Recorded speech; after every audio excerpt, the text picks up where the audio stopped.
Todavía recuerdo el sonido de sus risas cuando la camioneta se alejó, las llantas levantaban polvo, el sol quemaba mi espalda y mi corazón se hundió directo en el estómago. «Cal», grité, corriendo detrás, agitando las manos como una tonta. «Cal», pero ellos solo rieron más fuerte. Sus hermanos, Brad y Chase, asomaban la cabeza por las ventanas, grababan todo, como si fuera un chiste. Escuché a Chase gritar: «Y suerte, Lena.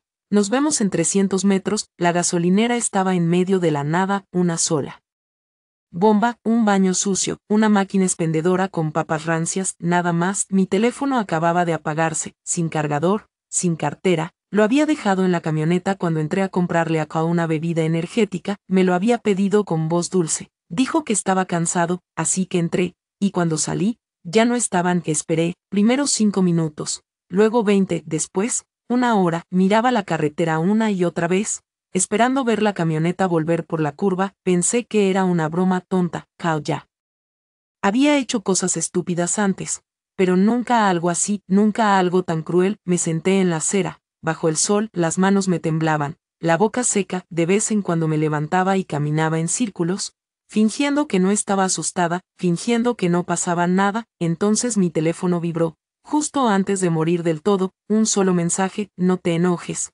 nena. Solo es una broma, volveremos en un rato». Lo miré fijo, no reí, me sentí vacía. Eso no era gracioso, no era una broma, ese era el hombre con él que me casé, el hombre al que cocinaba, al que cuidaba, al que defendía, y él pensaba que dejarme varada, a cientos de kilómetros de casa, era divertido. Ese fue el momento en que lo entendí, no de golpe, sino como una enfermedad que llevas tiempo arrastrando y de pronto la reconoces. Miré el estacionamiento, un camionero cargando gasolina, un camino polvoriento, perdido en ambas direcciones, nada de policía, nada de hotel, solo un dependiente que se encogió de hombros y dijo: «Seguro vuelven», pero yo sabía que no.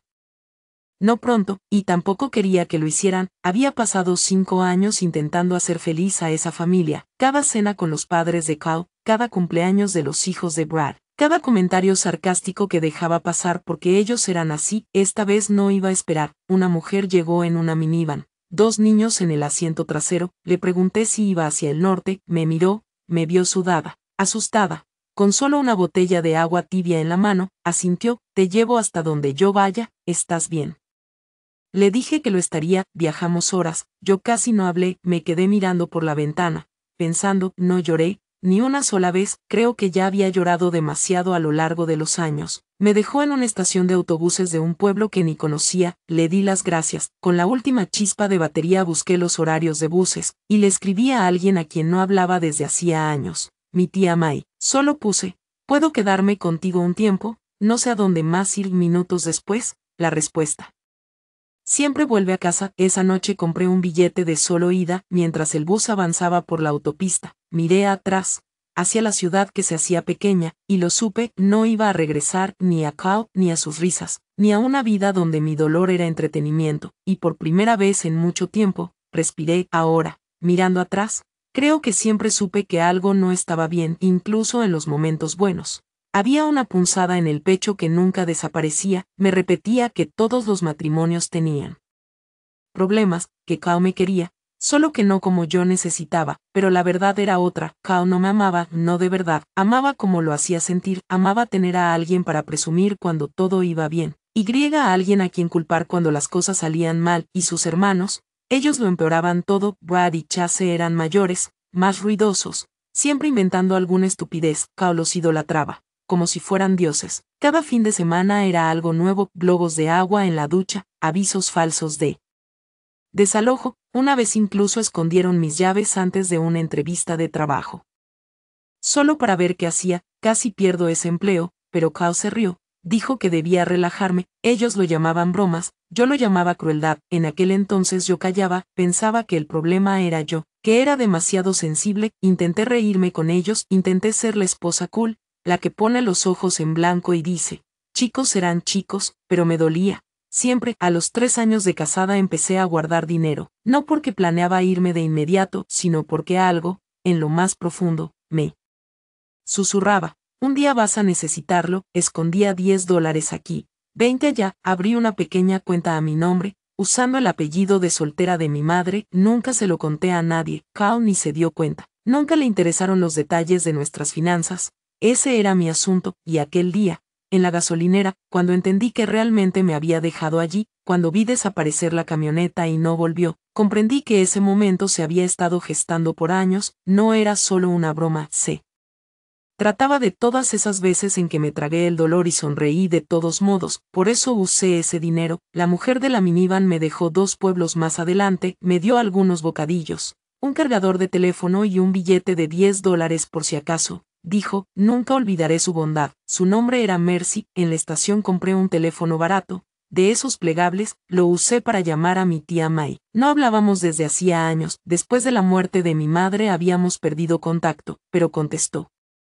En el segundo timbrazo, como si hubiera estado esperando, no hizo muchas preguntas, solo me dio su dirección y me dijo que fuera. Con lo que quedaba compré un billete de autobús, solo de ida. No sabía exactamente qué haría al llegar, solo que necesitaba ir, necesitaba un lugar tranquilo, un lugar seguro. El viaje duró toda la noche, miraba por la ventana. Viendo las luces de la carretera convertirse en líneas borrosas, pensé en llamar a Carl, no para rogar, sino para decirle algo final, pero lo imaginé riendo con sus hermanos al fondo.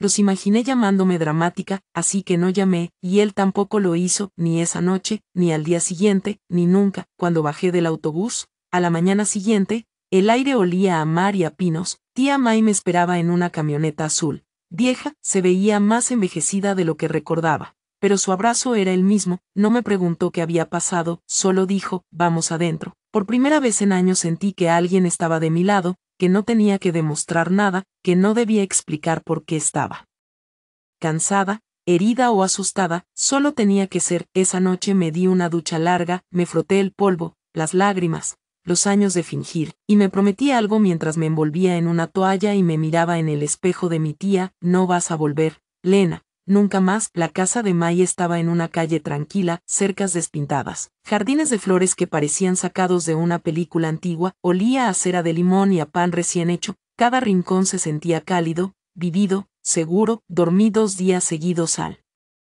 llegar. Ni siquiera sabía cuánto cansancio llevaba encima, no solo del viaje, sino de los años anteriores, la tensión constante, las sonrisas fingidas, el esfuerzo interminable por mantener la paz. Mi cuerpo, al fin, dejó de esperar el siguiente golpe. Cuando desperté, May estaba sentada en la mesa de la cocina, tejiendo, como si el tiempo no hubiera pasado. Me puso un plato con huevos y tostadas delante, y luego me entregó un sobre. Dentro había un pequeño montón de billetes y una hoja doblada con un nombre escrito. Lena Morgan, mi amiga del café necesita ayuda, dijo en voz baja. No hacen muchas preguntas. Solo diles que ese es tu nombre. Me quedé mirando el papel, el corazón me latía más rápido. Morgan era el apellido de soltera de mi madre, y no lo escuchaba desde hacía años, pero encajaba. Era como ponerse un abrigo guardado en el fondo del armario, familiar, cálido, mío. Esa misma semana empecé a trabajar en el café. Era un sitio pequeño, cerca del mar, los menús pegajosos, las cabinas gastadas, pero los clientes eran amables.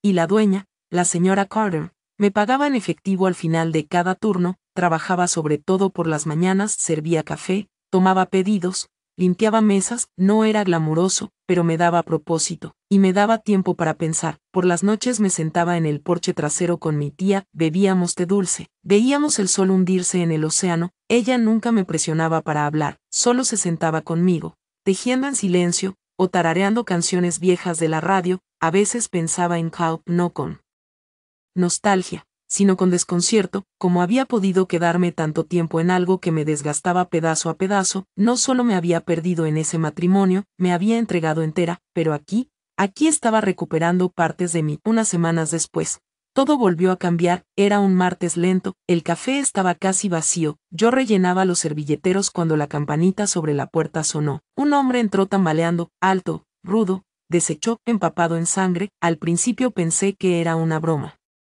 Todo mi cuerpo se tensó, pero luego vi sus ojos, salvajes, doloridos, reales. La ayuda, alcanzó a decir, antes de desplomarse junto al mostrador. El tiempo se congeló. Entonces reaccioné, corrí hacia él, tomé su pulso, presioné una toalla contra la herida de su costado. La señora Carter llamó al 911 mientras yo me quedaba a su lado, susurrando, vas a estar bien. Aguanta, la ambulancia llegó rápido, trabajaron allí mismo. En el suelo del café, antes de llevárselo, él me agarró la muñeca, me miró directo a los ojos. Gracias, dijo con voz áspera. Su nombre era Grant, eso era todo lo que sabía, no creí que lo volvería a ver. Pero unos días después regresó cojeando, magullado, pero en pie, pidió un café, luego preguntó mi nombre. Lena, dije, con cautela, sonrió. Gracias por salvarme la vida. Lena volvió cada pocos días después de eso, siempre se sentaba en la misma cabina junto a la ventana, a veces leía el periódico, a veces solo se quedaba mirando el mar. Al principio no hablaba mucho, pero cuando lo hacía, era distinto a los hombres que conocía.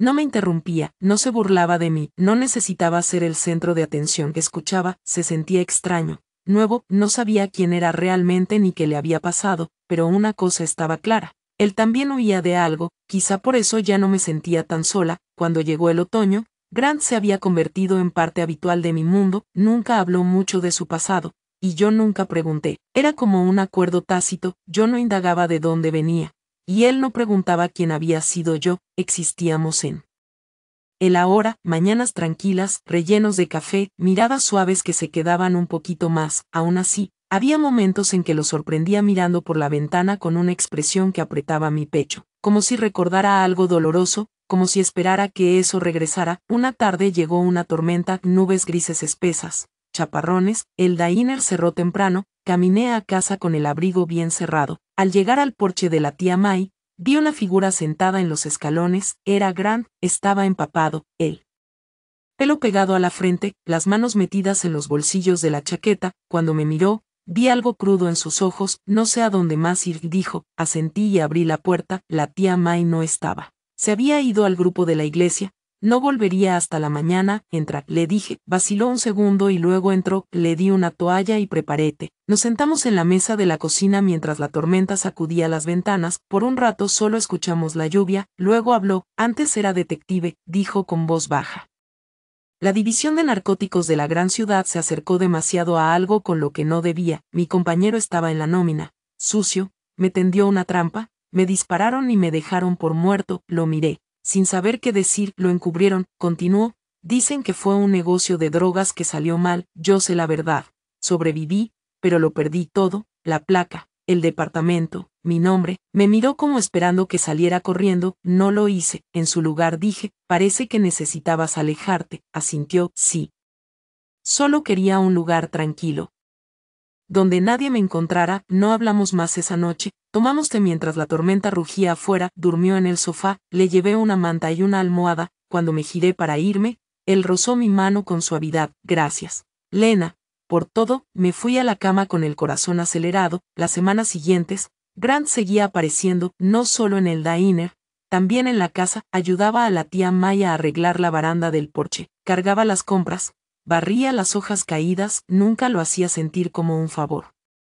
Simplemente estaba silencioso, firme, presente. Y entonces las cosas empezaron a cambiar. Una tarde volví a casa y encontré la puerta principal abierta de par en par. El pecho se me apretó. La tía May no estaba. Entré despacio. La sala parecía intacta, pero en la cocina un cajón estaba abierto, el cajón donde May guardaba su dinero extra. No faltaba nada más aparente, pero no podía quitarme la sensación de que alguien había estado allí. Llamé a Grant, llegó en minutos, revisó las cerraduras, recorrió la propiedad, preguntó si alguien había visto algo sospechoso. Se notaba que aquello lo inquietaba más a él que a mí. No es al azar, murmuró. Alguien nos está observando. A mí, pregunté. No respondió. Desde entonces, Grant empezó a quedarse más cerca, puso nuevas cerraduras, instaló una pequeña cámara sobre el porche, trajo una linterna y la dejó en la mesita junto a la puerta. Siempre se mostraba calmado, pero podía ver su mente acelerada. Por la noche empecé a dormir con la luz encendida. La tía May no dijo mucho, pero una tarde, mientras doblaba la ropa, me miró y dijo, a veces la gente de la que huimos no nos persigue porque nos quiere de vuelta, nos persiguen porque perdieron el control. No respondí, pero sentí sus palabras calar hasta los huesos. En algún lugar lejano, Kao todavía existía, sus hermanos también seguramente seguían con sus vidas, riéndose del día en que me dejaron atrás, pero algo había cambiado. Ya no les tenía miedo, ahora me asustaba pensar lo que harían si se dieran cuenta de que yo ya no tenía miedo. Habían pasado casi 5 años desde la última vez que escuché su voz, pero en el momento en que abrí la puerta y lo vi de pie allí, Cal, fue como si el tiempo se plegara sobre sí mismo, las manos se me quedaron frías, la respiración se me atascó en la garganta, por un segundo.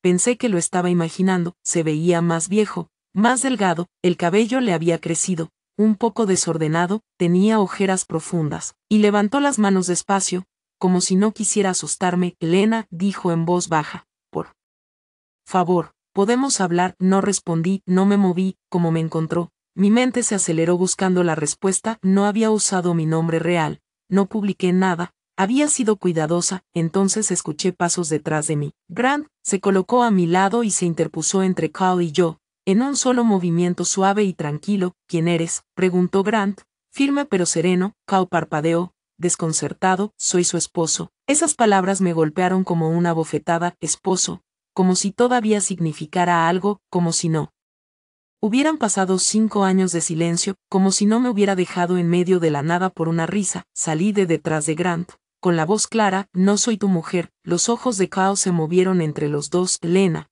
por favor, dame 5 minutos. Miré a Grant, él no dijo nada, solo me hizo un leve gesto con la cabeza. Salí al porche y cerré la puerta detrás de mí, dejando a Grant dentro. Nos quedamos en el porche. El viento traía olor a sal marina y hojas empapadas. Cal metió las manos en los bolsillos de la chaqueta y miró al suelo largo rato antes de hablar. Te he estado buscando, dijo. ¿Desde el video? ¿Qué video?, pregunté, con la voz fría. Él alzó la vista, casi apenado. Brad y Chase empezaron un podcast el año pasado, bromeando, contando historias. Un día hablaron de lo que te hicieron en la gasolinera. Les pareció divertidísimo. Lo miré sin expresión. Se volvió viral, dijo. La gente se indignó. Yo no sabía que iban a compartir eso. Cuando vi el clip, algo en mí se rompió. ¿De verdad?, pregunté en voz baja. Bajó la cabeza. Los dejé, salí del negocio, he intentado arreglar mi vida, llevo más de un año buscándote. ¿Por qué ahora?, insistí. Respiró hondo, porque ya no podía cargarlo más. Lo que hice, lo que ellos hicieron, me persigue. Quise creerle. De verdad, pero su arrepentimiento llegó 5 años tarde. Ustedes pensaban que era gracioso, dije. Ustedes se rieron, lo sé, susurró. Fui estúpido, no vi lo que te estaba haciendo hasta que fue demasiado tarde. Tú no volviste. Me miró con el dolor dibujado en la cara. Pensé que solo estabas enfadada, dijo. Pensé que te calmarías y volverías a casa. Yo estaba enfadada, pero no estaba esperando. Me fui, me salvé, porque ninguno de ustedes lo iba a hacer. Se secó la cara con el dorso de la mano. Solo necesitaba que me escuchases, dijo. La puerta principal se abrió detrás de nosotros. Grant salió al porche y se colocó a mi lado, tranquilo, firme, protector. Cal lo miró, extrañado. ¿Quién es?, preguntó. No dudé. Mi prometido. La mandíbula de Cal se apretó. Grant no dijo nada, pero su sola presencia lo dijo todo. Me volví hacia Cal. No me perdiste por una sola broma, me perdiste porque nunca me viste, de verdad. Nunca me viste. Cal abrió la boca y la cerró. Los hombros se le hundieron, como si por fin el peso hubiera calado. Asintió despacio. Supongo que me lo merezco. Sí, contesté en voz baja. Empezó a alejarse por el sendero, dio unos pasos y se detuvo. Por si sirve de algo, dijo sin mirar atrás. Me alegra que estés bien. Se internó en la niebla gris y desapareció por la calle. Yo me quedé en silencio. Grant posó la mano con suavidad en mi espalda. ¿Estás bien?, preguntó. Asentí. No me sentía rota, no me sentía temblorosa, solo me sentía libre. Al día siguiente, me senté en el porche trasero con una taza de té y demasiados pensamientos. Él había estado aquí. Después de 5 años me había encontrado y se había plantado en el mismo porche donde yo había reconstruido mi vida. Y ahora tenía que enfrentar lo que tanto había evitado. La despedida final que nunca pronuncié en voz alta. Volvió más tarde esa tarde. Más despacio, sin exigencias, sin súplicas, solo un golpe quieto en la puerta y ojos que parecían no haber dormido. Abrí, se quedó en el porche. No he venido a discutir, dijo. Solo quiero hablar, por favor. Grant estaba dentro arreglando las bisagras de la habitación de invitados. Oyó a Cal, pero no salió. Sabía que yo podía manejarlo. Salí, cerrando la puerta detrás de mí. Cal respiró hondo. Sé que esto no tiene arreglo. No espero una segunda oportunidad, solo quiero entender qué pasó después de dejarte ahí. Le conté, no todo, no dije el nombre nuevo, ni el miedo, ni las noches en que lloré sobre el suéter de la tía May, pero le dije lo esencial, como esperé horas bajo el sol, como comprendí que ya no quería que me encontraran, como usé el dinero que había estado guardando, el dinero que él ni siquiera sabía que existía, para comprar un billete de autobús y desaparecer. ¿Cuánto tiempo pensabas irte?, preguntó. No lo planifiqué, respondí, pero cuando pasó, supe que era la puerta que había estado esperando. Simplemente no lo supe hasta que tú cerraste esa puerta de golpe. Parecía que quería llorar. Pensé que solo exagerabas. No lo sabía, dijo. No, interrumpí. Ese es el punto. Nunca lo supiste. Intenté contarte cómo me hacían sentir tus hermanos, intenté decirte lo agotada que estaba, pero cada vez me pedías que me relajara, que tomara la broma, y cuando no podía reír, me convertía en el problema. Él no discutió. Solo asintió despacio. ¿Qué pasó con la tía May?, preguntó. Murió el año pasado, dije. Con la mirada firme, se estremeció. Lo siento, me dio cobijo. No necesitó explicaciones. Solo abrió la puerta. Hubo una larga pausa. Vi cómo te miraba ese hombre, dijo Cao en voz baja. No es solo tu prometido. Es otra cosa. Fue quien apareció cuando tú no lo hiciste. Cao cerró los ojos. Me lo merezco, sí, dije. Metió la mano en el bolsillo de la chaqueta y sacó una foto doblada. Era una foto nuestra de la luna de miel. Apenas reconocía a la mujer en ella, se la veía esperanzada, cansada, pero esperanzada. La tendió. No la tomé. Ya no soy esa chica, murmuré, y tú ya no eres ese hombre. Los dos cambiamos. Pero solo uno aprendió. La voz de Cao se quebró. Lo lamentaré el resto de mi vida. Deberías, respondí. En ese momento la puerta chirrió. Grant salió, secándose las manos con un trapo. No buscaba drama, solo se quedó a mi lado. Como siempre. Cao lo miró y luego me miró a mí. Tienes suerte, dijo. Yo también, contesté. Me dio un último asentimiento, sin más palabras, sin súplicas. Se dio la vuelta y bajó por el sendero. Con los hombros caídos y las manos en los bolsillos, se internó en la niebla y desapareció. No volvió al día siguiente ni al siguiente. Algo me dijo que no volvería. Esa noche me senté con Grant en el porche. Me dio una taza caliente y apretó mi mano con suavidad. ¿Estás bien?, preguntó. Asentí. Necesitaba decirlo en voz alta y mirarlo a los ojos para que supiera que no ganó. No lo hizo. Me apoyé en su hombro. ¿Sabes la peor parte?, pregunté. ¿Cuál?, respondió. Que todavía no entiende que no fue la broma lo que nos rompió, fue todo lo que vino antes, y el silencio después. Grant besó la cima de mi cabeza. Entonces nunca te conoció de verdad. No, susurré, pero tú sí, y por primera vez en años, no tuve miedo de que me encontraran, porque yo ya me había encontrado a mí misma. Hace 5 años estaba en una gasolinera con polvo en los zapatos, sin dinero y sin nadie buscándome. Ahora estaba en el pasillo de un juzgado, con un blazer azul marino y la mano de Grant entrelazada con la mía. Los reporteros cuchicheaban al final del corredor. Las cámaras ya hacían fotos desde la distancia. Había temido este momento, pero cuando llegó, sentí algo inesperado. Paz dentro de la sala. Brad y Chase se sentaron en la mesa de la defensa con trajes iguales que no ocultaban su nerviosismo. Se les veía más pequeños, no físicamente, solo patéticos. La actitud se había ido. No hubo sonrisas engreídas, ni dispositivos grabando. Su última broma había ido demasiado lejos. Humillaron a una joven en su trabajo, instalando cámaras ocultas, bombas de crema y avisos falsos de desalojo. Todo por clics. Ella sufrió un ataque de pánico y casi muere. Eso acabó con su fama. La gente en internet se volvió contra ellos. La demanda los trajo hasta aquí y arrastraron a Cao con ellos. Él se sentó detrás, callado, mirando sus manos. Parecía un hombre desmoronándose, atrapado entre la vergüenza y la impotencia. Cuando entré, sus ojos me encontraron. Por un momento pareció que se levantaría, pero vio a Grant a mi lado, tranquilo, sólido, completamente mío. Cao no se movió. Subí al estrado de los testigos, no por venganza, sino por la verdad. El abogado me pidió que explicara la broma de la gasolinera, la que volvió virales a Brad y Chase antes de su caída. Conté al tribunal lo que pasó, las horas que esperé, el miedo, el silencio, pero, más que eso, expliqué lo que la gente no ve cuando mira un video por diversión. No ven a la mujer que despierta de pesadillas semanas después, no ven la confianza que se deshilacha, no ven la sensación de seguridad reemplazada por sospecha, no ven la decisión silenciosa de alejarse de todo lo que conoció, porque quedarse significaría morir poco a poco. La sala quedó en silencio cuando terminé. Incluso el juez parecía atónito. Brad se movió incómodo en su asiento. Chase no me miró. Cao parecía querer desvanecerse. Al terminar la sesión, Salí a la luz brillante del sol, un grupo de reporteros me siguió, los ignoré a todos, Cao me alcanzó afuera, Lena, dije, girándome. Se detuvo, no sé qué pensé que iba a pasar, balbuceó, sí lo sé, contesté con calma, pensaste. Que todavía estaría esperando, parecía que quería discutir. Pero no salieron palabras, no volviste por horas, dije, ni ese día, ni el siguiente, ni nunca, dices que lo lamentas, continuó. Pero lo que lamentas no es lo que me pasó, lo que lamentas es lo que perdiste, se estremeció, no te dejé por una broma. Cao, dije, me fui porque esa broma me mostró la verdad, para ti no tenía importancia. No de la manera que merecía, tragó saliva, y él, preguntó, mirando a Grant, miró hacia Grant, que estaba cerca de los escalones del juzgado.